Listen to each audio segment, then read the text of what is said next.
Bismillahirrahmanirrahim. Assalamualaikum warahmatullahi wabarakatuh. Perkenalkan, nama saya adalah Mutiara Hikmah Muslim dengan NIM 222111249. Di sini saya akan menjelaskan tentang ekonomi kapitalis, sosialis, campuran, serta Pancasila.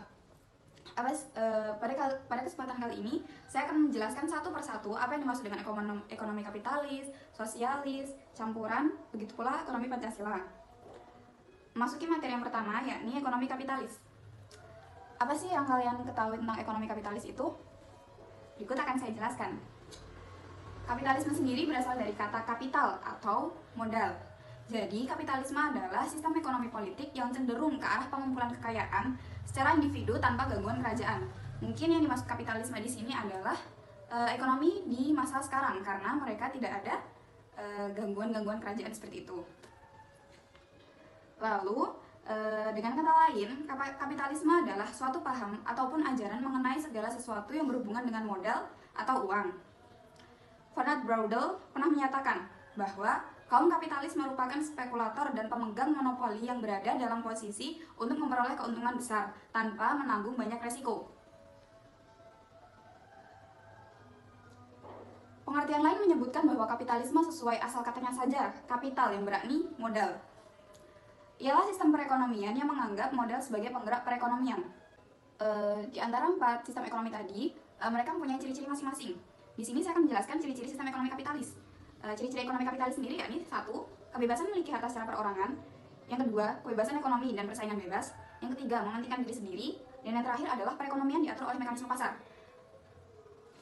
Dan setiap ekonomi kapitalis, sosialis, campuran ataupun Pancasila dan lainnya, pasti mereka memiliki kelebihan dan kekurangan. Di sini sistem kelebihan ekonomi kapitalis yakni 1. Penganut mazhab kapitalis menyatakan bahwa kebebasan ekonomi dapat membuat masyarakat memiliki banyak peluang untuk memenuhi kebutuhan individunya. Yang kedua, persaingan bebas di antara individu akan mewujudkan tahap produksi dan tingkat harga pada tingkat yang wajar dan akan membantu mempertahankan penyesuaian yang rasional di antara kedua variabel. Dan yang ketiga, para ahli ekonomi kapitalis menyatakan bahwa motivasi untuk mendapatkan keuntungan merupakan tujuan yang terbaik. Sedangkan, kelemahan ekonomi kapitalis yakni 1. Persaingan bebas yang tidak terbatas mengakibatkan banyak keburukan dalam masyarakat apabila ia mengganggu kapasitas kerja dan sistem ekonomi serta munculnya semangat persaingan di antara individu. Lalu yang kedua, adanya perbedaan yang radikal atau jelas antara hak-hak majikan dan para pekerja.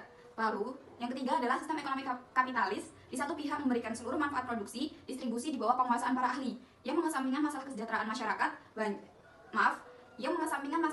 masyarakat banyak dan membatasi mengalirkan kekayaan di kalangan orang-orang tertentu saja.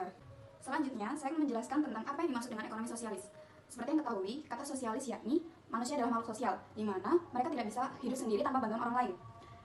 Bung Hatta mengatakan bahwa semua sosialisme menghendaki suatu pergaulan hidup di mana tak lagi ada penindasan dan penghisapan dan dijamin bagi rakyat, bagi tiap-tiap orang, kemakmuran dan kepastian kehidupan serta perkembangan kepribadian.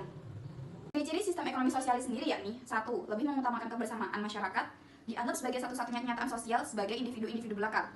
Yang kedua, pemerintah sangat kuat bertindak aktif mulai dari perencanaan, pelaksanaan, hingga tahap pengawasan. Dan yang ketiga adalah sifat manusia yang ditentukan oleh produksi, yakni melahirkan kesadaran individualisme atau masyarakat yang kapitalis. Kelebihan dan kekurangan sistem ekonomi sosialis. Kelebihannya yakni pertama, kesejahteraan sosial. Dalam sistem ini, pendapatan dan kekayaan dapat didistribusikan secara lebih merata, mengurangi kesenjangan ekonomi yang luas antara kelas sosial. Lalu yang kedua adalah akses layanan dasar, di mana pemerintah dalam sistem sosialis sering memiliki kendali atas layanan seperti pendidikan, perawatan, dan perumahan. Nah, dengan adanya akses ini, dapat memastikan bahwa semua warga negara memiliki akses yang sama terhadap layanan, kesehatan, perawatan, dan lain-lain lagi tanpa memandang latar belakang ekonomi mereka. Yang ketiga adalah stabilitas sosial, di mana sistem perekonomian sosialis cenderung lebih stabil daripada sistem kapitalis karena pemerintah memiliki kendali yang lebih besar atas sebagian besar sektor ekonomi. Mereka dapat mengintervensi dalam situasi krisis ekonomi untuk menghindari resesi yang dalam. Lalu, kelemahan sistem perekonomian sosialis yakni 1. Kurangnya intensif. Salah satu kritik utama terhadap sistem sosialis adalah bahwa kurangnya intensif bagi individu untuk bekerja keras atau mengembangkan inovasi. Karena retribusi kekayaan seringkali menciptakan sistem di mana semua pendapatan relatif sama. Beberapa individu mungkin kehilangan motivasi mereka untuk berusaha lebih keras. Yang kedua, inefisiensi ekonomi. Sistem perekonomian sosialis sering dianggap kurang efisien dibandingkan sistem ekonomi kapitalis. Hal ini karena pemerintah cenderung tidak memiliki inisiatif untuk meningkatkan efisien dalam produksi dan distribusi barang jasa. Baik, selanjutnya saya akan menjelaskan tentang sistem ekonomi campuran. Sistem ekonomi campuran adalah penggabungan antara sistem ekonomi sosialis dan sistem ekonomi liberal. Dalam sistem ekonomi campuran, kekuasaan serta kebebasan berjalan secara bersamaan, walau dalam kadar yang berbeda-beda. Ada sistem ekonomi campuran yang mendekati sistem ekonomi liberal karena kadar kebebasan yang relatif besar atau presentase dari sistem liberalnya sangatlah besar. Tapi, ada pula sistem ekonomi campuran ini yang mendekati sistem sosialis. Mengapa? Karena kekuasaan pemerintah mereka relatif besar, terutama dalam menjalankan berbagai kebijakan ekonomi, fiskal, moneter, dan lain-lain sebagainya. Yang terakhir adalah sistem ekonomi Pancasila. Seperti yang kita tahu, Pancasila adalah dasar negara Republik Indonesia. Yang dimaksud dengan ekonomi Pancasila sendiri yakni Emil Salim, yang merupakan salah satu pakar ekonomi Pancasila, menyatakan bahwa koperasi yang dikembangkan adalah bentuk dari realisasi ekonomi Pancasila. Namun, fungsi koperasi itu sendiri harus sesuai dengan tujuan ekonomi Pancasila. Dalam penerapannya, ekonomi Pancasila berlandaskan pada Pancasila yang merupakan ideologi bangsa.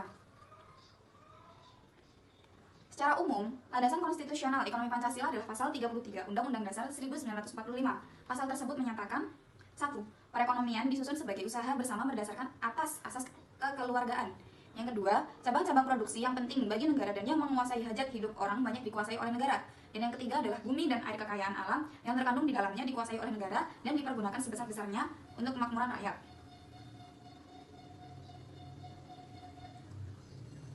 Dengan demikian, maka solusi dari masalah ekonomi yang dapat dilaksanakan adalah usaha yang ditangani oleh koperasi swasta dan pemerintah. Sementara, kelompok usaha yang sangat relevan dengan ayat 1 tersebut adalah koperasi dengan semangat kekeluargaan atau solidaritasnya. Inilah contoh salah satu moralitas ekonomi Pancasila yang terdapat dalam koperasi. Mungkin demikian saja materi yang bisa saya sampaikan. Kurang lebihnya mohon maaf. Cukup sekian. Wassalamualaikum warahmatullahi wabarakatuh.